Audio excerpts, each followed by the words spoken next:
కలెక్టరేట్లలో తెలంగాణ తల్లి విగ్రహాలు. రాష్ట్రంలో కొనసాగుతున్న ప్రజాపాలన, ప్రజా విజయోత్సవాల వేడుకల్లో భాగంగా అన్ని జిల్లాల కలెక్టరేట్లలో తెలంగాణ తల్లి విగ్రహాలను ఆవిష్కరించాలని రాష్ట్ర ప్రభుత్వం ఆదేశించింది. ఈ మేరకు ప్రభుత్వ ప్రధాన కార్యదర్శి కె రామకృష్ణారావు ఉత్తర్వులు జారీ చేశారు.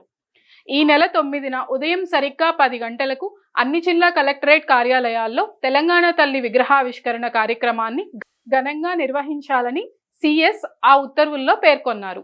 దీనికి సంబంధించి తక్షణమే అవసరమైన ఏర్పాట్లు చేయాలని జిల్లా కలెక్టర్లు, మెజిస్ట్రేట్లను ఆదేశించారు. కార్యక్రమం సజావుగా సాగేలా చర్యలు తీసుకోవాలని సూచించారు. అయితే ఈ విగ్రహావిష్కరణ కార్యక్రమం నుంచి 6 జిల్లాలకు ప్రభుత్వం మినహాయింపు ఇచ్చింది.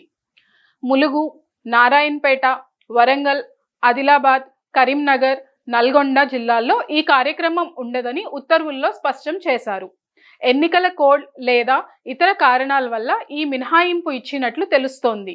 మిగిలిన అన్ని జిల్లాల్లో విగ్రహావిష్కరణ పూర్తయిన వెంటనే కార్యక్రమానికి సంబంధించిన ఫోటోలతో కూడిన నివేదికను ప్రభుత్వానికి సమర్పించాలని అధికారులను సిఎస్ ఆదేశించారు.